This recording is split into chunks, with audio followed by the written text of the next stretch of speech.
Kentucky needs a real Democrat to take on Mitch McConnell. Someone who will fight to guarantee health care and living wages for all. Bucking the Democratic Party establishment, Bernie Sanders unveiled a few big endorsements yesterday. And the reason why these are big is because he's backing candidates that the Democratic Party is not supporting. So first up here, of the three that I want to highlight, Charles Booker. So the reason why this is a big endorsement is because I'll get to the other person that the Democratic Senate Committee, the DSCC, backed, is not Charles Booker. So I will show you in a second who they backed. But here, Bernie Sanders tweets out his endorsement. Booker is running for U.S. Senate in Kentucky, where Mitch McConnell is currently up for re-election. He was an endorser of our campaign for president and supports progressive policies such as criminal justice reform, Medicare for all, and getting big money out of politics. Now, before I get to, I'm also going to show you a clip from Charles Booker, as I haven't talked too much about him yet, but this is who the DSCC backed. Amy McGrath.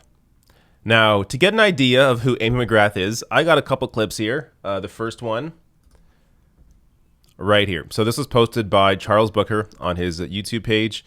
Check this out. Have you been on the ground in Louisville with the protesters the last 3 days, or in Lexington or elsewhere, Ms. McGrath? I have not. And why? Well, I've been with my family, and I've had some family things going on this past weekend, but I've been following the news and, and watching and making sure that, I think we're in the middle of a pandemic. So we also have to look at, is that the place to be right now? So that's really why. I stand before you as your brother, as your cousin, as your neighbor, as your fellow good troublemaker. My name is Charles Booker.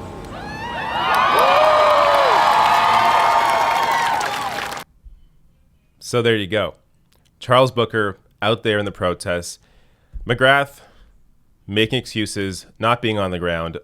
The real reason being she doesn't care enough to do so. I will point out, though, great hair. I think we have some similarities there. But that's where the similarities end. When it gets to, so let me play you Charles Booker, his video here. It's a 30-second ad, and it also highlights McGrath as well at the end of it. Check this out. I'm running for U.S. Senate because in this crisis, Kentucky needs a real Democrat to take on Mitch McConnell. Someone who will fight to guarantee health care and living wages for all and not help Trump just get his way. And that's going to be, my message, that the things that Kentuckians voted for Trump for are not being done. I'm Charles Booker, and I approve this message because Democrats only win by mobilizing young and old, black, brown, and white, fighting for real change. And together, that's exactly what we'll do. All right, again, great video showing you the clear difference between these two candidates. As it says there, vote by June 23rd in Kentucky. But I got more on Charles Booker here. So not only was he endorsed by Bernie Sanders, I think he's also been endorsed by AOC. But he's got a couple more endorsements here worth highlighting. So Charles Booker's Senate campaign endorsed by state House Democratic leaders. So Democratic leaders that are actually in Kentucky, they're the ones that also see that Charles Booker here is the choice and that McGrath is basically a carpetbagger, somebody who's just kind of parachuted in by the Democratic Party nationally to try and win this race as essentially a pro-Trump Democrat. But here, a big endorsement here. That was back on May 20th. And another endorsement here. This is another big one. The Lexington Herald leader in Kentucky also backing Charles Booker over McGrath. And some words here from Booker saying, the hits keep coming. I got to be honest, this endorsement knocked me out of my chair. I'm grateful for the national support, but to see Kentucky anchors like the Herald leader stand with me too is humbling. Or stand with me is too humbling. This is our time. So another big endorsement there. Now, I got two more to highlight. This was the big one that I really wanted to focus on, but two more here that are worth highlighting. People that I've talked about before. Jamal Bowman.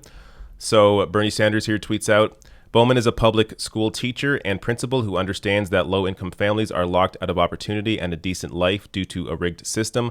In Congress, he'll fight to invest in public schools and mass incarceration and address the housing crisis. So Bowman, fantastic candidate for New York's 16th district.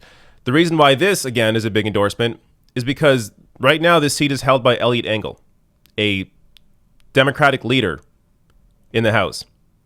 So this is another one where actually AOC was the first one to really come out and back Bowman and make that sort of a national race. But she was also doing that or giving that endorsement at the time that Eliot Engel had made the news because he was caught in a hot mic saying that he wouldn't be here if he weren't in a primary race. Be here meaning he was at a rally for criminal justice, and he was trying to get a speaking spot, and he was caught in a hot mic saying, "I want to speak, but I wouldn't be here if it weren't for this race." Like the kind of thing where even if he thought that, he should not have told anybody that. Like the idea that him saying that out loud, that Eliot Engel thought that was going to somehow curry favor with him in terms of getting a speaking spot, I mean, just completely absurd. But here you see a clear choice. Jamal Bowman, I've showed his videos before. He's fantastic. I covered the AOC endorsement actually, so if you go back and watch that video, you will see his ad discussing his campaign. So check that out. The third big endorsement here that I want to highlight, Cori Bush.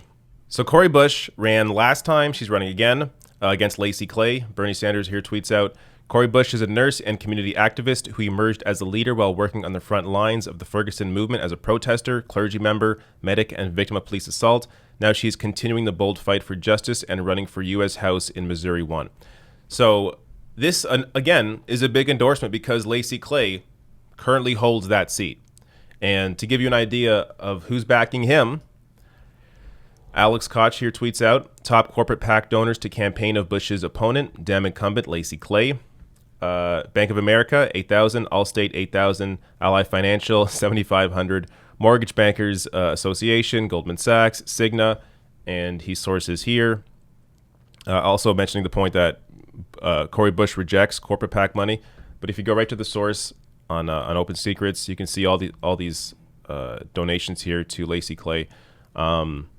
Yeah, big ties here to financial interests. So again, another huge endorsement for Bernie, bucking the Democratic Party, and hopefully this will lead to, at the very least, we know it is leading to these campaigns receiving more money. As Bernie Sanders has now used his email list to email, the millions of people that he has on that email list, and link a donation directly to these primary challenges.